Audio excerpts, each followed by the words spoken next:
Саламатсыздар ма, құрметті әріптестер, қай мектептен екендеріңізді жазып, не айтып отырасыздар ма?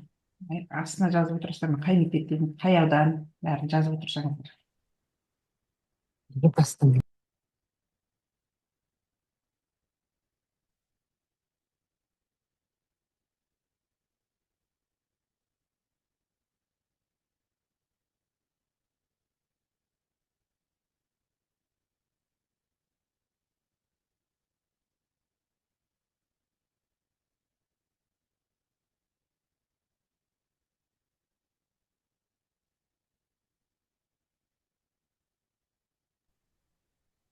Саламатсыздар ма, құрметті әріптестер, дауысымыз біздің естіліп тұр ма?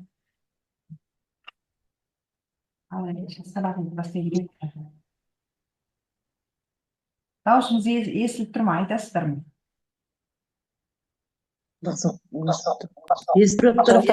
Бірақ видеоларыңыз өшіп тұр ғой, өздеріңіздің апай. Видео көрініп тұр ма? Саламатсыздар ма? Саламатсыздар ма, құрметті әріптестер, саламатсыздар ма? Бүгінгі біздің вебинарға қош келдіңіздер. Саламатсыздар ма? Мен 26-шы мектеп, Алатау ауданы. Рахмет, рахмет. Тағы да әріптестер кіремі деп кішкене күтіп отырмыз.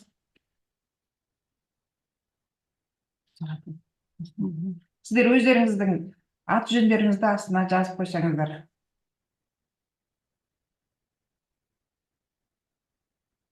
Ал сабағымызды бастайық.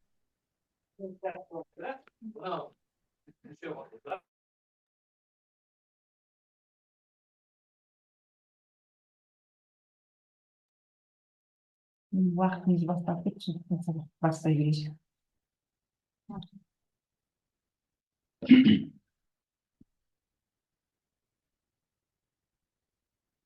Сәлеметсіздер ме, әріптестер? Біз Алматы қаласы Медеу ауданының жалпы білім беретін мектептің ұстаздары Тұрлықожаева Гүлбақыт Бекеновна және Найманбаева Гүлбақыт Мұштаевна бүгін сіздердің алдарыңызда қазақ тілін оқытуда интерактивті әдістерді қолданудың дидактикалық мүмкіндіктері атты авторлық жұмыс бойынша вебинарға сіздерді шақырып отырмыз. Келген қадамдарыңыз құтты болсын. Сіздерге көп рахмет. Бүгінде еліміздің әлемнің бәсекеге қабілетті дамыған елу қатарына енуі, мұрат етуі халыққа білім беру жүйесіне, оның ішінде білімнің негізгі іргетасы қаланатын бастауыш мектептегі оқу үрдісіне қойылар талаптарды қайта қарауға түбегейлі жаңарту қажет етеді. Бағдарламаға сәйкес қазақстандық білім беру жүйесінің маңызды міндеті халықтың барлық жіктері үшін саналы білімге қол жеткізуді қамтамасыз ету, мемлекеттік тілді басын дамыту, білім беру процесін оқу әдістемелік және ғылыми қамтамасыз етуді жетілдіру. Жалпы білім беретін мектептің бастауыш сатысындағы білім беру мазмұнының тұжырымдамасында оқыту мен тәрбиелеу әдістерін жетілдіру міндеті қойылсын делінген. Алайда оқыту әдісін қайта құру күрделі үдерістің бірі. Әр пән тіпті әр тақырыптың өзі де оқытудың ерекше тәсілдері мен жолдарын талап етеді. Сондықтан оқытуда әртүрлі әдістерді таңдау қажеттілігі туындайды. Осы орайда Ахмет Байтұрсыновтың «Қай әдіс жақсы» деген еңбегіндегі әр әдіс өз орнына жақсы, әдіс ерекшеліктен шығатын нәрсе, әдістің жақсы жаман болмағаны жұмсалатын орнының керек қылуына қарай деген қағиданы басшылыққа алған жөн.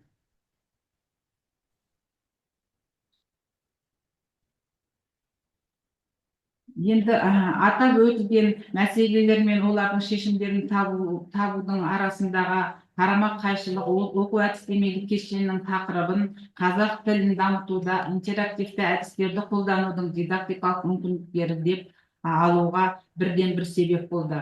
Осы оқу әдістемелік кешенінің мақсаты бастауыш сыныптың қазақ тілі сабақтарында ақпараттық мультимедиалық технологияларды, интерактивті әдістерді қолданудың дидактикалық негіздемесін жасау және оларды оқыту үдерісіне қолдану жолдарын көрсету. Оқу әдістемелік кешеннің нысанасы бастауыш сыныптың қазақ тілін оқытуда интерактивті әдістерді қолдану үдерісі. Оқу әдістемелік кешенінің болжамы бастауыш сыныптың қазақ тілі сабақтарында интерактивті әдістерді қолдану тиімділігі мынандай шарттар орындалған жағдайда артады. Сабақта интерактивті әдістер жүйесін қолданып, оқушылардың жас ерекшелігіне, материал мазмұнына сәйкес іріктелініп алынса, олардың байқампаздығы, пәнге деген қызығушылығы, абстрактылы ойлауы дамиды. Уақыт талабына сай интерактивті құралдар, аудио, визуалдық, электрондық оқу құралдары оқушылардың өзіндік шығармашылық белсенділігін қамтамасыз етеді. Логикалық ойлау қабілеттерін жетілдіруге мүмкіндік ашады.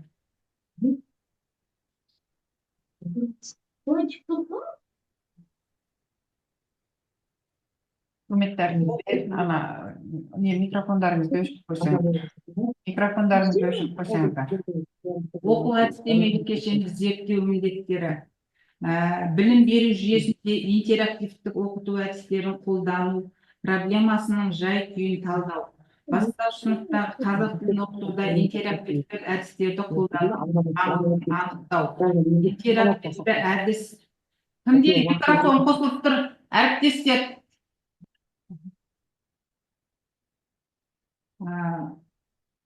Үшінші, интерактивті әдіс ұғымын ғылыми негіздеу, оның сабақтағы рөлін анықтау. Төртінші, қазақ тілін оқытуды жетілдіруге бағытталған интерактивтік оқыту технологиясын тиімді қолданудың дидактикалық негіздерін жасау. Бесінші, бастауыш сыныптың қазақ тілі сабақтарында интерактивті оқыту әдістерін жүзеге асыру жолдарын тәжірибесін талдау. Ақпараттық қоғамның негізгі тақырыбы оқушыларға ақпараттық білім беру, логикалық құрылымдық ойлау қабілеттерін дамыту, ақпараттық технологияны өзіндік даму мен оны іске асыру құралдары ретінде пайдалану дағдыларын қалыптастырып, ақпараттық қоғамға бейімдеу. Олай болса, ақпараттық бірліктердің білімге айналуы әлемдік жүйелік ақпараттық бейнесін оқушылардың шығармашылық қабілеттері мен құндылық бағдарларын дамыту арқылы қалыптастыруды көздейтін, адамның дүние танымының құрамдас бөлігі болып табылатын интеллектуалды дамуды қалыптастырудың бір жолы.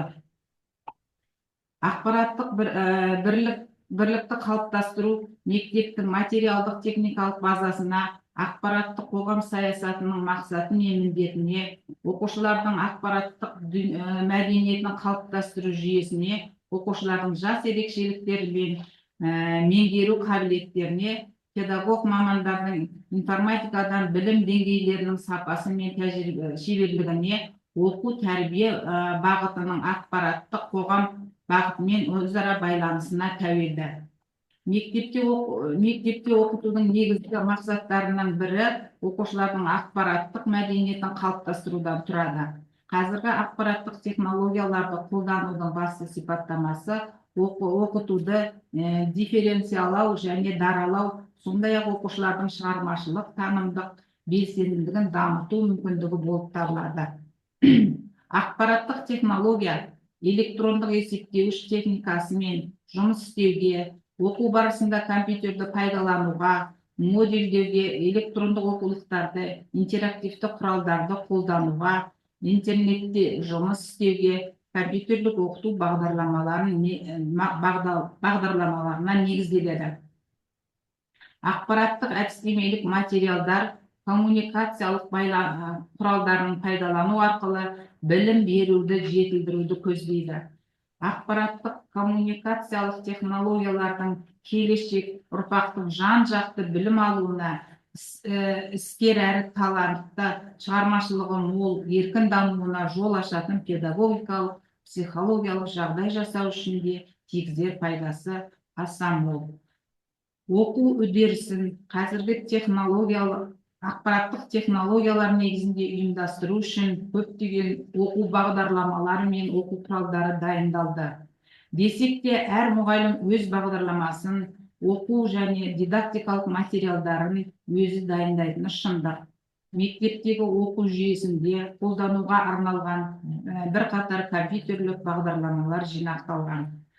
Осындай бағдарламалардың ең маңыздыларының бірі кем дегенде екі қатысушы арасында диалогта ақпарат алмасуды көздейтін интерактивтік оқыту бағдарламалары болып табылады. Сондай-ақ дамытушы бағдарламалар оқушыларды оқу проблемасын шешуге баулай отырып, олардың интеллектуалдық деңгейін дамытады. Компьютерлік бағдарламалар электронды және мультимедиалық оқулықтар бірлікте жиі қарастырылады, яғни біріктіріледі. Оқушыларға информатиканы оқытудың және қазіргі ақпараттық технологияларды меңгертудің әдістемелік жүйесін құру қажеттігі туындап отыр. Ол үшін ең алдымен оқыту формалары мен әдістерін құру және жетілдіру қажет. Мектеп оқушыларының жетекші білім жүйесін нәтижелі меңгеруіне, оларды тәрбиелеу мен дамыту тиімділігіне бағытталуы тиіс. Мектептерде қолданыс тапқан әдістемелер оқытудың идеялық философиялық тұстарын, дүниетанымдық аспектілерін, тәрбиелік мүмкіндіктерін және білім беру құндылықтарын қарастыруы тиіс. Информатиканың функциясын ақпараттық үдерістің тірі табиғаттағы, техникадағы, қоғамдағы рөлін ашуымен компьютерді оқу міндеттерін шешу құралы ретінде қолдану дағдыларын қалыптастырумен, оқушылардың кәсіби бағдар міндетін жүзеге асырумен байланысты. Республикамызда білім берудегі ақпараттандырудың жаңа жүйесі жасалып, әлемдік білім беру кеңістігіне енуге бағыт алуда. Осы мақсатта оқытудың дәстүрлі әдістерінен басқа бірнеше жаңа педагогикалық технологиялар енгізілуде. Алайда қай оқыту түрлерін алайық, барлығы бірдей шығармашылық тұрғыда белгілі бір деңгейде тұлғаны дамытады. Бүгінгі оқыту жүйесінде әртүрлі жаңа технологиялар пайдалану тәжірибелеріне еніп, нәтижелер беруде. Олар дамыта оқыту, саралап оқыту, сын тұрғысынан оқыту, ақпараттық технология, тағы сол сияқтылар. Бүгінгі сөз болғалы отырған оқытудың түрі ол ақпараттық технологияның бір түрі интерактивті оқыту. Бүгінгі таңда педагогикалық тәжірибеде бірнеше ондаған жаңа стратегиялар, оқу әдіс тәсілдері, соның ішінде интерактивті оқыту әдісі, әдісі құрылды және қолданылып келеді. Қазіргі заман педагогы оқытылатын пәніне қарамастан интерактивті оқыту әдістерінің қажетті арсеналдарын меңгеруі және оларды оқу үрдісінде қолданылуы тиіс.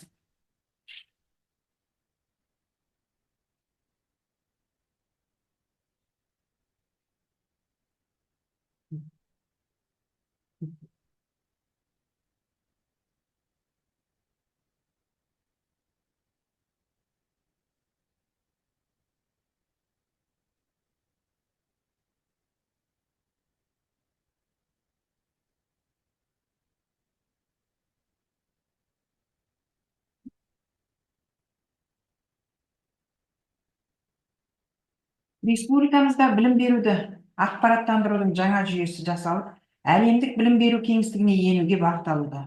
Осы мақсатта оқытудың дәстүрлі әдісінен басқа бірнеше жаңа педагогикалық технологиялар енгізілуде. Алайда қай оқытудың түрін алайық, барлығы бірдей шығармашылық тұрғыда белгілі бір деңгейде тұлғаны дамыту. Бүгінгі оқыту жүйесінде әртүрлі жаңа технологиялар пайдалану тәжірибелерге еніп, нәтижелер беруде. Оларды дамыта отырып, саралап оқыту, сын тұрғысынан оқыту, ақпараттық технология тағы сол сияқты. Бүгінгі сөз болғалы отырған оқытудың түрі ақпараттық технологияның бір түрі интерактивтік оқыту. Бүгінгі таңда педагогикалық тәжірибеде бірнеше ондаған жаңа стратегиялық оқыту әдіс тәсілдері, оның ішінде интерактивтік оқыту әдісі құрылды және қолданылып келеді. Қазіргі заман педагогі оқытатын пәніне қарамастан интерактивтік оқыту әдістерінің қажетті арсеналдарын меңгеруі және оларды оқу үдерісінде қолдана білуі тиіс. Интерактивтік оқытудың басты мақсатының өзі сол, білім алушылардың өз бетінше ой қорытып, жауап табуға үйрету. Интерактивтік әдістеме өзара қарым-қатынастың мол ауқымын қамтиды. Мұнда оқушылардың бұған дейін алған өмірлік тәжірибелері білім берудің негізгі көзі болып табылады. Бұл әдісте білім алушы мыналармен қарым-қатынасқа түседі. Бірінші, мұғаліммен сұраққа жауап берген кезде. Екінші, өзге балалармен қосақталып жұмыс істеген кезде. Үшінші, шағын топтармен, топпен жұмыс істеген кезде. Төртінші, белгілі бір топпен, аудиториямен сауалнама алған кезде. Бесінші, кейбір техника түрлерімен, компьютермен, интернетке шыққан кезде, тағы сол сияқты. Интерактивті әдістің ерекшелігі оқушыны өзгелермен араласу барысында ашыла түседі. Көбірек оқып, тәжірибе жинай білу керек. Тәжірибе интеллектуалды тәуелсіздіктің негізі болып табылады және барлық өркениетті адамзаттың қажетті құралы десек те болады. Интерактивті әдістеме білім алушылардың мынандай мақсаттарына жетуге мүмкіндік береді. Бірінші, олар мол мағлұмат алып, өздері айтқан пікірге логикалық түсініктеме беруге жол ашады. Екінші, өз пікірлерін терең ойланып айта алатын болады. Үшінші, мәселені талқылаған кезде бұған дейін алған тәжірибеде жинақтаған білім қорын пайдалана алады. Төртінші, бір-бірінен жаңа мағлұматтар ала отырып, білімін толықтыра алады. Бесінші, шындыққа көз жеткізу үшін дәлел іздеп, ойын анықтап көрсете алады. Бұл мақсатқа жетудің тиімді жолының бірі сабақта оқытудың интерактивті әдісін қолдану болып табылады. Интерактивтік оқыту бұл ең алдымен оқушы мен мұғалімнің қарым-қатынасы тікелей жүзеге асатын сұхбаттасу оқыту болып табылады. Интерактивтік оқыту бұл танымдық әрекетті арнайы ұйымдастыру формасы. Ол толық айқындалған және мақсатын алдын ала болжауға болатын оқыту түрі. Сабақтағы интерактивтік әрекет өзара түсіністікке, өзара әрекетке, қатысушылардың әрқайсысына қажет міндетті бірлесіп шешуге келетін ұйымдастыру және қарым-қатынас жасауды дамытуды ұсынады. Интерактивтік оқыту технологиясы деп нәтижесінде оқыту әрекеті барысында олардың өзара мотивациялық, интеллектуалдық, эмоционалдық және басқа да жақтарынан жетістіктерге жетуді сезіну ситуациясын тудыра алатын, оқушыға педагогикалық және танымдық қарым-қатынас құруға кепілдік беретін, мұғалім мен оқушының іс-әрекетін оқу ойындары түрінде ұйымдастыру тәсілдерін айтамыз. Оқытудың интерактивті әдістерінің артықшылығы: бірінші, тұлғаның қызығушылығын туғызады. Екінші, әрқайсының оқу процесіне қатысу белсенділігін кеңейтеді. Үшінші, әрбір тұлғаның сезіміне назар аударады. Төртінші, оқу материалдарын тиімді меңгеруге бейімдейді. Бесінші, тұлғаға көп жоспарлы әрекет етуге әсер етеді. Алтыншы, тұлғаның пікірлері мен қарым-қатынастарын қалыптастырады. Жетінші, мінез-құлықтың өзгеруіне көмектеседі. Интерактивтік әдіс әр адамды білім алудың барлық кезеңінде белсенді жағдайға қояды. Білім алу үрдісін мәндетеді. Компьютер және интерактивті құралдар арқылы жасалып жатқан оқыту процесі оқушының жаңаша ойлау қабілетін қалыптастырып, оларды жүйелік байланыстар мен заңдылықтарды табуға итеріп, нәтижесінде өздерінің кәсіби потенциалдарының қалыптасуына жол ашу керек. Бүгінгі таңдағы ақпараттық қоғам аймағында оқушылардың ойлау қабілетін қалыптастыратын және компьютерлік оқу ісін дамытатын, жалпы заңдылықтардан тарайтын педагогикалық технологияларды ғана тиімді деп санауға болады. Оқыту әдістерінің дидактикалық мақсат міндеттеріне сәйкестік шарты. Дидактикалық мақсат: бірінші, оқушылардың жаңа білімді қабылдауы. Оқыту әдістеріне мұғалімнің сөздік әдістерімен білімді баяндауы, оқушылардың өз бетінше істей алатын жұмыстары, кітаппен немесе басқа әдебиеттермен жұмыс істеу, бақылау және тәжірибе. Екінші мақсаты: білімді, іскерлікті, дағдыны бекіту, материалды қайталап оқу, қайталау жаттығулары, қайталау, қорытындылау әңгімесі. Үшінші, Үшінші мақсаты білімді іскерлікті дағдыны тексеру. Ауызша сұрақ, жазбаша бақылау жұмысы, лабораториялық, практикалық, графикалық жұмыстар.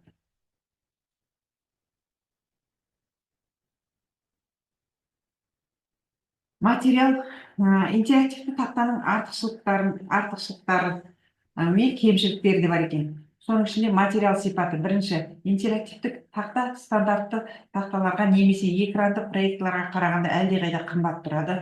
Интерактивтік тақтаның беткі қабаты зақымдануы мүмкін. Зақымдалған бетті қабатты ауыстыру өте қымбат. Оны жөндеу жаңа тақтаның бағасымен тең болуы мүмкін. Интерактивтік тақтаның беткі қабатында берілетін бейнелер тақтаның қасында тұрған адам денесімен жауып тұруы мүмкін. Көшірмелі интерактивті тақталар, проектлар, ұрлықтан, бүлдіру, яғни зиян келтіруден тағы басқа сақтандыру қажет. Көшірмелі тақталар қолдану барысында жаңа орынға көшірген сайын тақтаны тепе-теңдігін сақтап, орнатып отыру қажет. Интерактивті тақтаның кеңейтілген функцияларын сауатсыз қолдану экрандағы ақпараттың дұрыс көрініс таппауына әсер етеді. Одан кейін мүмкін болатын типтері, яғни жаңағы артықшылықтары. Интерактивтік тақталар әдеттегі тақталарға ұқсайды. Сонымен қатар ол мұғалімге сыныппен үнемі байланыста бола отырып, оқыту құралдарын оңай және еркін қолдануға көмектеседі. Интерактивті тақта электронды оқыту құралдарын кеңінен қолдануға көмектеседі. Өйткені олар стандартты құралдарға қарағанда тыңдарманға ақпаратты тез жеткізеді. Интерактивті тақта мұғалімге сабақтағы иллюстративті материалдарын интернеттен алынған сурет немесе ірі масштабты кесте, мәтіндік файл немесе географиялық карта көлемін ұлғайту есебінен материалды қабылдауында да арттырады. Интерактивтік тақта мұғалімнің сабақтағы оның сөзін толықтыратын тапсырмасы серігі болып табылады.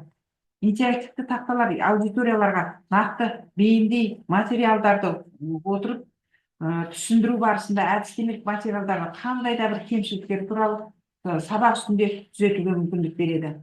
Интерактивті тақталар оқушыларға қызықты да қызу талқылаулар жасап, топтық дискуссияларға, пікірталастарға қатысуға мүмкіндік береді.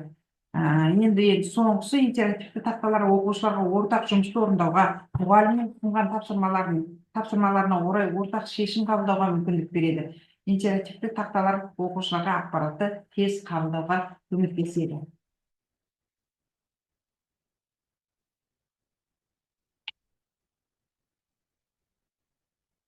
Енді қорыта келгенде, зерттеу жұмысымызда, біз Гүлбақыт Мышкаева екеуміздің зерттеу жұмысымызда білім беру жүйесінде интерактивті оқыту әдістерін қолдану проблемасының жай-күйі талданды. Бастауыш сыныптар қазақ тілін оқытудағы интерактивті әдістерді қолдану маңызы анықталды. Интерактивті әдіс ұғымы ғылыми негізделді. Оның сабақтағы рөлін анықталды. Қазақ тілін оқытуда жетілдіру бағытталған интерактивті оқыту технологиясын тиімді қолдануға дидактикалық негіздері жасалды. Бастауыш сыныптың қазақ тілі сабақтарында интерактивті оқыту әдістерін жүзеге асыру жолдарының тәжірибесі талданды. Эксперимент барысында мұғалімдер сауалнама тест жүргізіп, интерактивті оқыту әдістері туралы түсініктерін, білімін, біліктілігін анықтады. Озат тәжірибелі мұғалімдермен сабақтарына қатыстық және өз тарапымыздан сабақ үлгілерін талқыладық. Оқушылардың оқу үлгерімімен екі топқа нақты бір тақырыпты өту әдіс тәсілдерімен оқушылардың білім деңгейін салыстырмалы талқыладық. Интерактивтік тақтаны қолдану барысында әдеттегі сабақ тиімділігі және сабақ қарқыны арта түседі. Бейне әрекет ақпаратты шұғылалу мүмкіндігі ашылады. Интерактивтік тақта көмегімен оқыту дәстүрлері оқыту әдістерін айтарлықтай ерекшеленеді десек те, сабақты нәтижелі өткізудің негізі бірдей. Ең алдымен кез келген сабақтың, оның ішінде интерактивтік технологияларды қолдану арқылы өткізілген сабақтың анық жоспары мен құрылымы болуы, нақты мақсаттары мен нәтижелерге жетуі тиіс. Осының барлығы оқушылардың материалды жақсы меңгеруіне және өзінің осыған дейін білімдерімен сәйкестендіруге көмектеседі. Мұғалім мен оқушының интерактивтік шығармашылығы шектеусіз. Ең бастысы оның қойылған оқу мақсаттарына жету үшін бағыттай білу маңызды. Жүргізілген зерттеу жұмысымызды түйіндей отырып, мынандай ұсыныстар айтуға болады.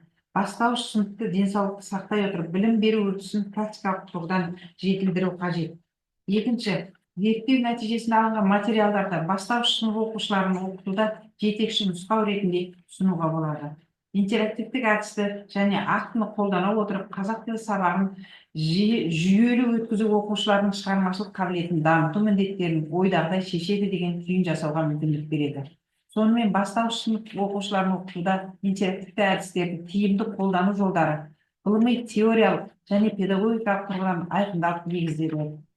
Берілген ұсыныстар бастауыш сыныптың оқу үрдісінде тәжірибеден өткізіліп қолдау тапты. Орындалған жұмыстың ғылыми теориялық деңгейі алынған нәтижелерімен дәлелденді.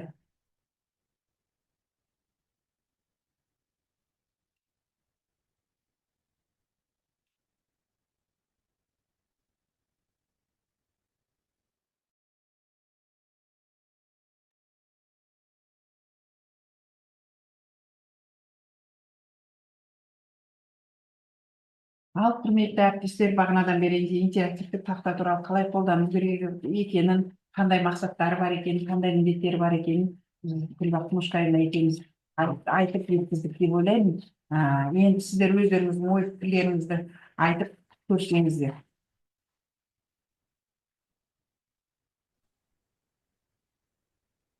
Мен айтсам рұқсат па?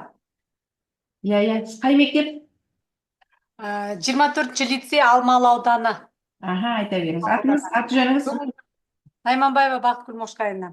Бүгінгі мынау қазақ тілін оқытудағы интерактивті әдістер деген тақырыптарыңыз өте қазіргі кезде өзекті. Сіздердің бүгінгі жасаған презентацияларыңыздан біраз ақпараттар алдық. Ұнады, еңбектеріңізге табыс тілеймін. Тамаша, керемет жарайсыздар. Рахмет сізге көп-көп. Тағы кім бар екен, кім? Өз пікірлеріңізді айтсаңыздар.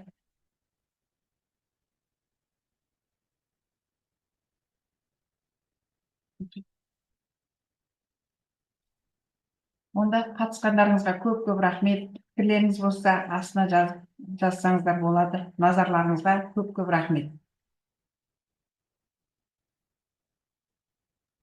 Рахмет, сау болыңыздар. Рахмет, сау болыңыздар. Көп-көп рахмет.